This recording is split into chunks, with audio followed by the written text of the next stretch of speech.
Olá, pessoal. Hoje eu, Mariana Vilela e a Maísa Macedo vamos falar para vocês um pouco a respeito da síndrome de burnout na veterinária. A síndrome de burnout, ela é uma síndrome relacionada ao esgotamento profissional. Ela é uma doença que ocorre de forma gradativa e diz respeito às cargas excessivas de trabalho, mas também à forma com que o trabalho é feito. A gente vai abordar mais para frente um pouquinho sobre isso. Como nós sabemos, a medicina veterinária, ela é uma profissão muito linda. Contudo, como as demais profissões, ela também é uma profissão que tem prós e contras. E esses contras envolvem problemas psicológicos relacionados ou não à depressão e até mesmo a sobrecarga emocional. A síndrome de burnout, ela também pode ser definida como um tipo de fadiga de compaixão. A gente vai falar mais pra frente relacionada a isso. Ela foi datada pela primeira vez em 1970 pelo psicanalista norte-americano Fenderburger, e ela foi relacionada primeiramente aos médicos. Posteriormente, em 1980, que ela começou a ser relacionada a outros profissionais, principalmente profissionais da saúde. Aí, nesse caso, o médico veterinário ele foi incluído. Estamos falando com o microfone desligado. A síndrome de burnout, ela não acomete somente profissionais de medicina veterinária, né? Ela acomete também os estudantes da profissão de medicina veterinária e pode estar relacionado a vários fatores, como a carga horária que a pessoa estuda, dificuldade para se relacionar com os colegas, pouca habilidade relacional no ambiente de trabalho e ou social, dificuldade de adaptação no estágio, dificuldade de lidar com a dor do animal e da família, a prática da eutanásia, sentimento de culpa, medo de errar no estágio, a desvalorização profissional, o medo de entrar no mercado de trabalho e as cargas intensas de trabalho sem pausa. De acordo com alguns estudos,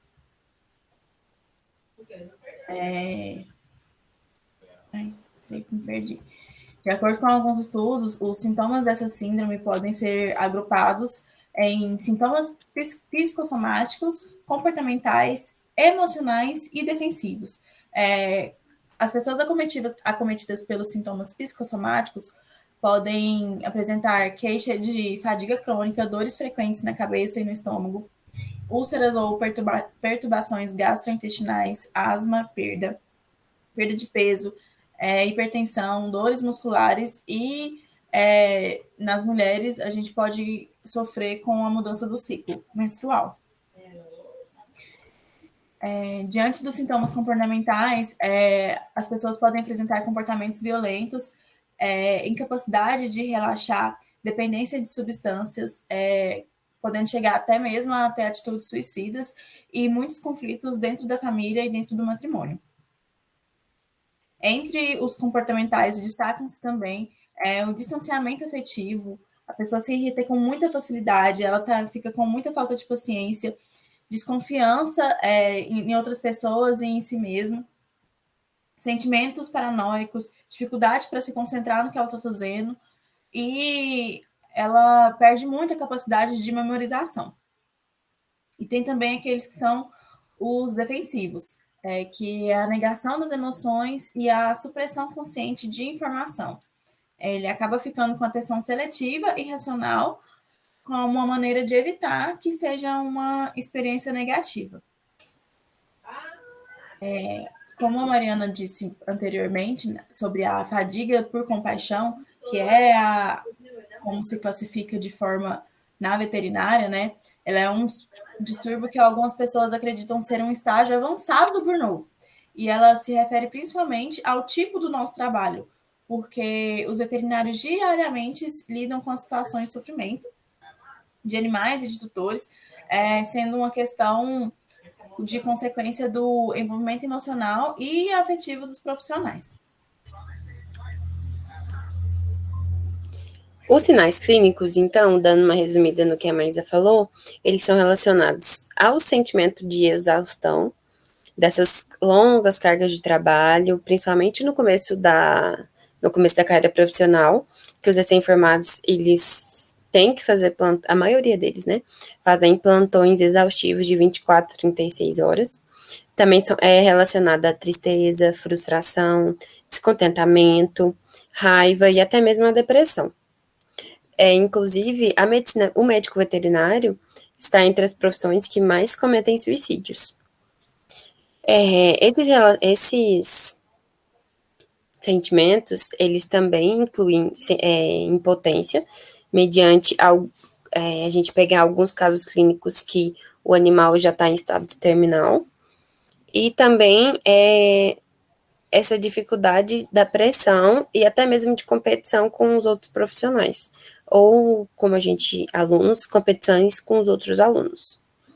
O diagnóstico e a prevenção, eles devem ser feitos, de preferência, o mais cedo possível. Esse diagnóstico, ele é feito com base nos sinais clínicos, que a Maísa já falou, e também ele é feito, a maioria das vezes, de forma tardia, que a pessoa que está sofrendo com essa síndrome, ela fica nesse período de negação e ela mesma não aceita que ela tem algum problema que precisa de tratamento. Mas conhecer a síndrome de burnout e conhecer todos esses sintomas é uma forma de você se autodiagnosticar e também prestar atenção nos seus colegas de trabalho, nos seus colegas de faculdade. Contudo, o diagnóstico ele só pode ser feito por um profissional da área psiquiátrica ou psicólogos especialistas, né? E a melhor prevenção é adotar algumas estratégias para diminuir o estresse do dia a dia e a pressão nesse trabalho. O que inclui essa prevenção, essas estratégias preventivas? Evitar o consumo excessivo de álcool e de drogas, definir alguns objetivos profissionais e pessoais em relação não somente ao trabalho, mas em relação à sua vida pessoal, fazer atividades que fujam da sua rotina para tentar diminuir o estresse, esses hábitos saudáveis, que é onde inclui a diminuição de bebidas alcoólicas, praticar exercício físico, ajuda na diminuição do estresse, e também, principalmente, você compartilhar com os outros aquilo que você está sentindo, porque é muito importante você conseguir falar com os outros sobre o que você está sentindo. Também é importante ter um sono regulado, mas como eu já falei, o veterinário, ele faz altas cargas horárias, mas nesse período é importante você conseguir descansar. E é isso, não guardar sentimentos e tentar ao máximo se expressar como uma forma de diminuir a sobrecarga emocional. Como a gente falou anteriormente sobre a fadiga de compaixão, o grande diferencial da veterinária em comparação com as outras áreas de saúde é a eutanásia, né? Uma vez que ao longo da carreira, os médicos veterinários, por muitas vezes, eles têm que se deparar com essa decisão. É uma decisão que é muito difícil, porque ele tem que lidar com as opiniões diferentes da equipe com que ele trabalha, tem que lidar com a dor do tutor, e não só com a dor do tutor, mas muitas vezes também com a negação dele. Muitas vezes o tutor não entende o que fez a gente tomar aquela decisão. E isso acaba deixando os veterinários com um dilema e eles sofrem por antecipação. Eles ficam ponderando se realmente essa é a melhor decisão em relação ao animal e tem que lidar com a restrição de tratamento, de medicamento, de equipamento, porque a gente sabe que um tratamento veterinário ainda é muito caro. Então, às vezes, por falta de tratamento, a gente acaba optando por essa decisão. E tem que lidar ainda com tem que tentar manejar a angústia e a pressão do tutor, e sem esquecer do bem-estar do próprio paciente, né? Por outro lado, também, o profissional fica se questionando se, quando depois que faz a eutanásia, né, o profissional fica se questionando se a decisão tomada foi correta, e tem que ficar dando ao cliente um posicionamento sobre essa decisão. E esse estresse moral, ele não acontece só em casos de eutanásia. Na profissão, as demandas da prática veterinária é muito longa. Os profissionais se sentem sobrecarregados por causa da longa jornada de trabalho, dos plantões, são muitas horas em pé. A medicina veterinária, no caso de médicos veterinários, ainda é muito subvalorizada, até na atividade que eu fiz, na última atividade que o professor passou, perguntando qual que era o pior remuneramento, eu andei pesquisando e, na minha opinião, é o veterinário recém-formado que vai trabalhar com a clínica de pequenos animais.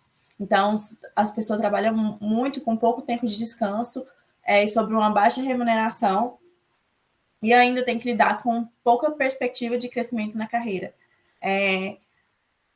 Além disso, a gente fica dependente do cliente e muitas vezes do dono da clínica, que não entende, não dá suporte necessário com o que a gente precisa para trabalhar. A gente precisa trabalhar nos finais de semana também, não só pelo animal, mas também pela fidelização dos clientes. Tem que lidar com muita reclamação de cliente, de reclamações assim, sem pé nem cabeça. A Mariana estava pesquisando agora e ela viu uma mulher que entrou com processo com a clínica porque a clínica não colocou brinquedos para o animal durante a internação. Então, a gente tem que lidar também com reclamações sem pés nem cabeça. E existe ainda o quadro de veterinários recém-formados, né, onde esse problema acaba se intensificando, porque com pouco experiência, querendo ou não, pouco conhecimento para lidar com essas questões, os recém-formados acabam se dedicando ainda mais a essas jornadas mais longas, e ainda a gente ainda tem curso, residência, e acaba tendo menos autonomia dentro da equipe de trabalho, estando a todo momento pressionados a mostrar um desempenho, tendo menos suporte social. Então, é indispensável que a gente tenha a ajuda de especialistas no assunto, como psicólogos, psiquiatras, para que veterinários tenham ajudas para gerenciar suas ideias e, em alguns casos, é até indicado uma equipe completa para fazer um tratamento mesmo. E, quando não tratados, os sintomas podem acabar se agravando. E é isso que a gente tem para falar sobre síndrome de burnout hoje. É isso, pessoal. Muito obrigada. Se cuidem, cuidem da saúde mental.